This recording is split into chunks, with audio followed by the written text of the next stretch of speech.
नमस्कार मेरे प्यारे साथियों, स्वागत है आपका अपने YouTube चैनल पवन हिस्ट्री क्लासेज में।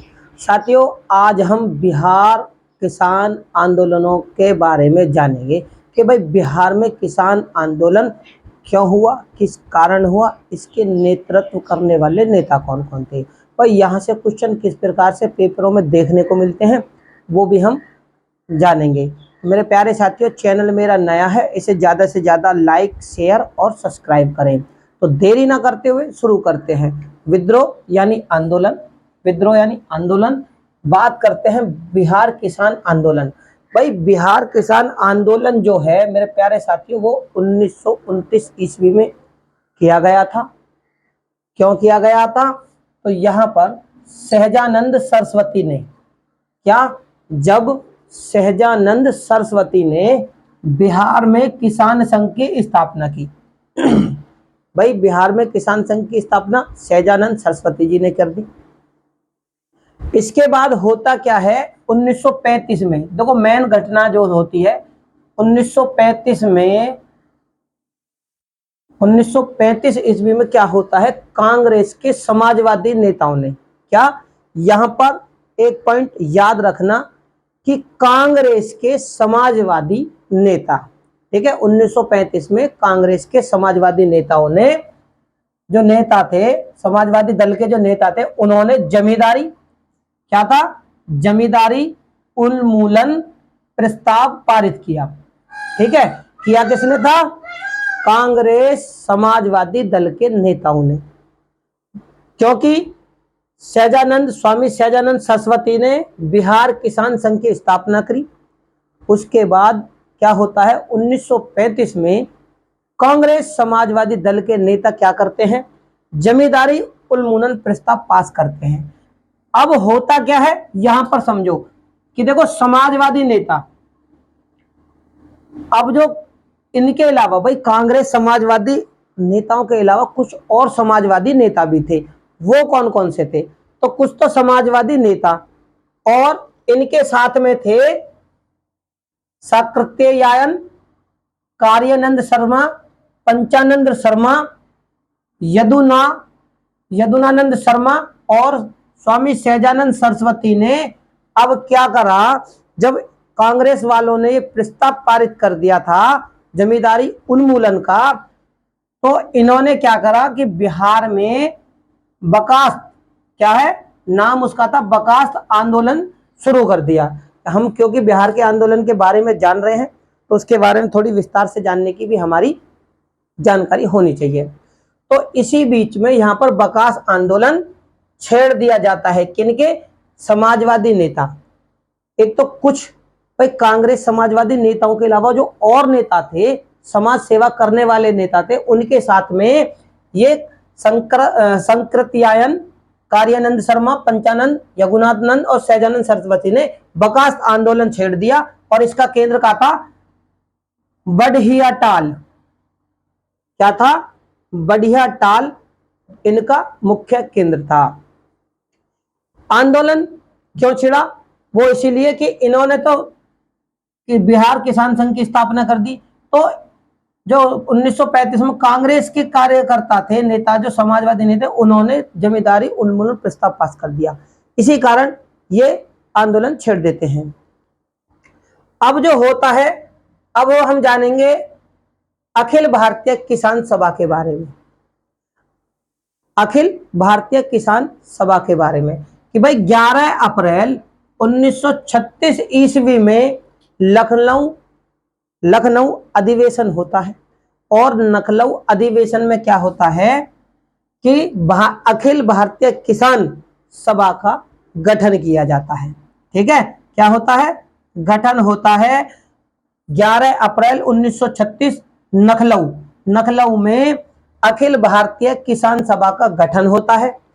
और इस सभा के जो सबसे पहले अखिल भारतीय किसान सभा के जो पहले अधिवेशन की अध्यक्षता, यानी पहली जो अध्यक्षता करते हैं वो करते हैं स्वामी सहजानंद सरस्वती। क्या?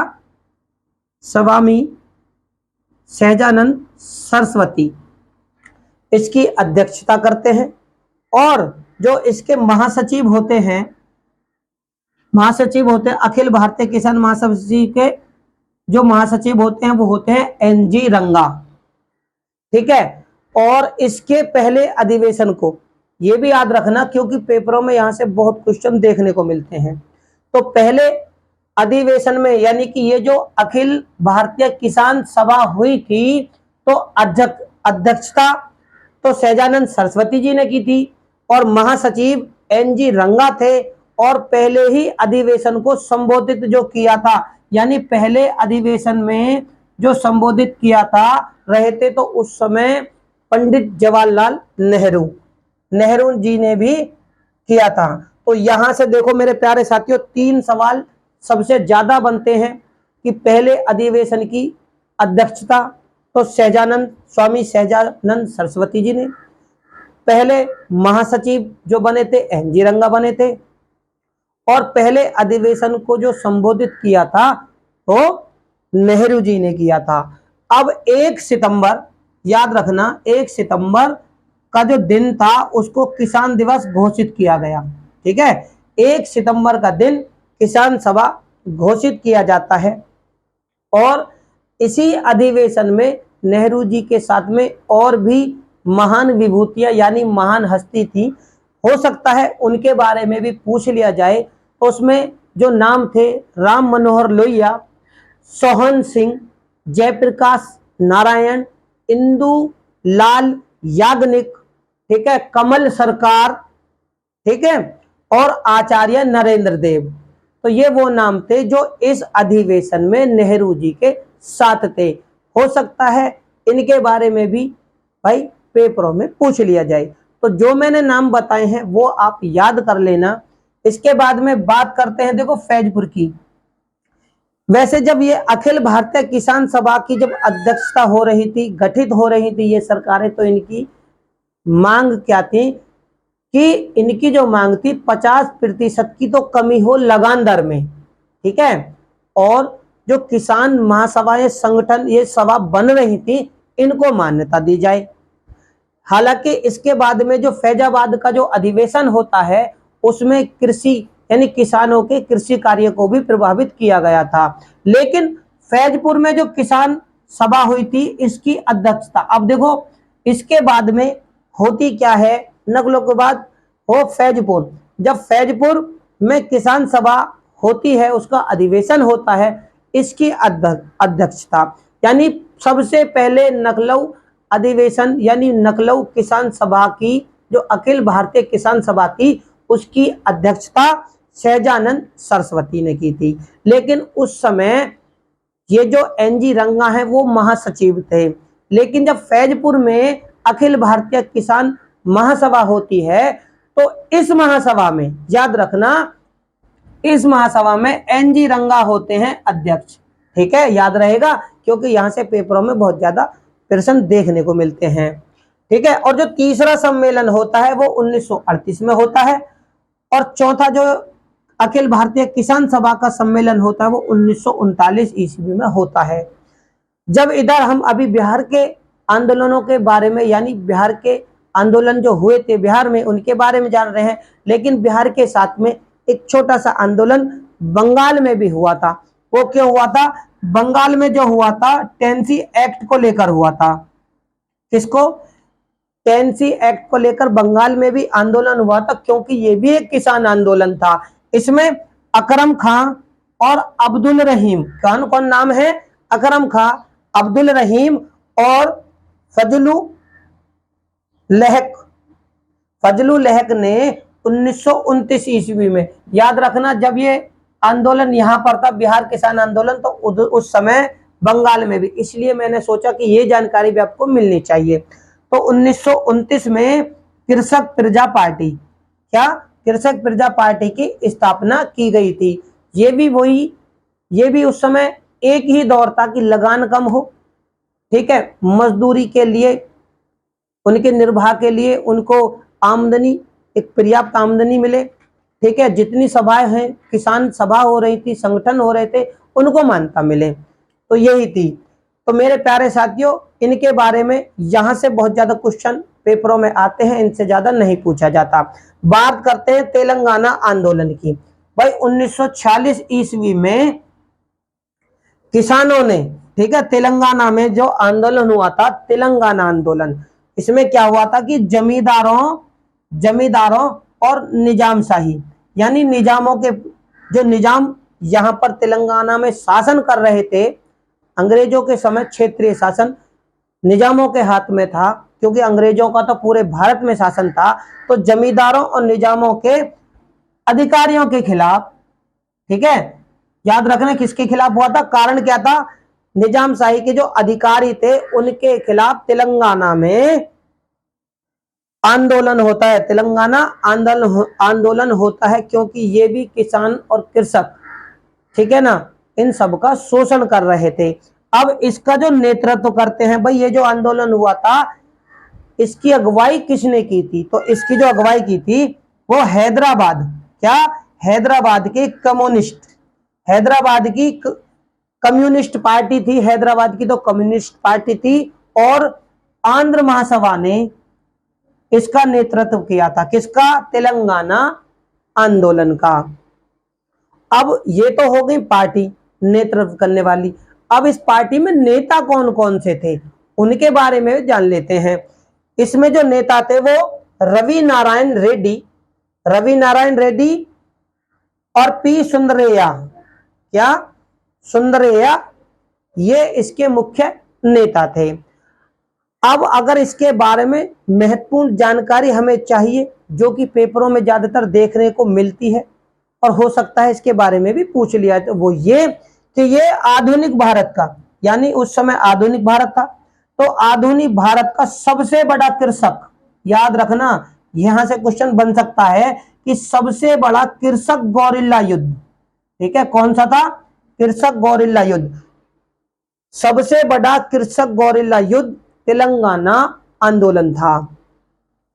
ये जो लोग हैं, इन लोगों ने कम से कम, ये जो कृषक लोग थे इनने सभी ने एकजुट हो गए, कम से कम 3000 गांव के जो किसान थे, काश्तकार थे, वो सभी लोगों ने इसमें भाग लिया और जमींदारों और निजामशाही के विरुद्ध विद्रोह तब तक चलता रहा जब तक कि 1948 ईस्वी में, याद रखना किसने, 1948 ईस्वी में भारतीय सेना, जब तक भारतीय सेना ने इसमें प्रवेश नहीं किया। ये आंदोलन निजामशाही के विरुद्ध तब खत्म होता है जब यहां से किसानों को अलग कर देते हैं। 1948 में किसान थोड़े हट जाते हैं और भारतीय सेना यहां पर प्रवेश करती है और फिर सैनिक कार्रवाई होती है निजाम और जमींदारों के खिलाफ, ठीक है। उसके बाद ये आंदोलन स्वतः ही भारतीय सेना के द्वारा खत्म कर दिया जाता है। बात करते हैं तेभागा आंदोलन। भाई देखो, ये तेलंगाना आंदोलन, अब है तेभागा आंदोलन।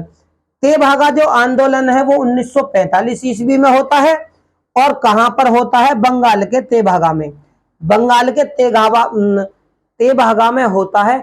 अब ये होता क्यों है, कारण जान लेते हैं। कारण है कि जो बटाईदार थे, बटाईदारों ने क्या किया कि भूमि के जो स्वामी थे, भूस्वामियों को पहले बटाईदार जो क्या करते थे, कृषि में जो भी उपज होती थी उसका आधा भाग देते थे। अब इन लोगों ने आधा भाग के बदले, भाई आधा भाग तो दिया नहीं, इसके बदले में 1/3 हिस्सा दिया, ठीक है, 1/3 हिस्सा दिया और बटाईदारों को, यानी किसानों को, क्या है, बटाईदारों को कितना दिया, 2/3 हिस्सा। अब ये लोग क्या चाहते थे कि अगली फसल के तैयार होकर आने तक ये बचा हुआ जो भाग है उसको अगली फसल तक सुरक्षित रखना चाहते थे। अब इसी चीज को लेकर आंदोलन होता है। आंदोलन किसकी सिफारिश के लिए होता है, तो ये जो आंदोलन होता है ये फ्लाउड कमीशन की सिफारिश लागू करने के लिए होता है। क्यों होता है, फ्लाउड कमीशन की सिफारिशों को लागू करने के लिए होता है।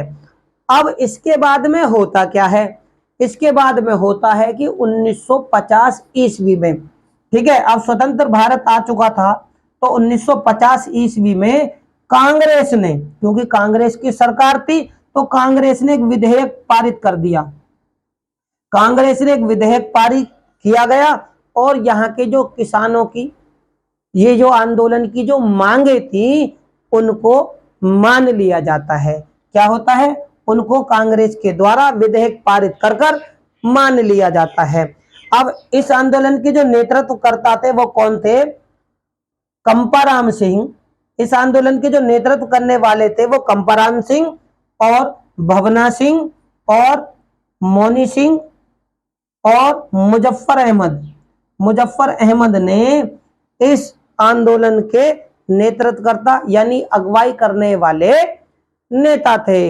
इनसे संबंधित क्वेश्चन किस प्रकार से पेपरों में पूछे जाते हैं वो हम अपने आने वाली वीडियो के माध्यम से आप लोगों को क्वेश्चन हल करके दिखाएंगे।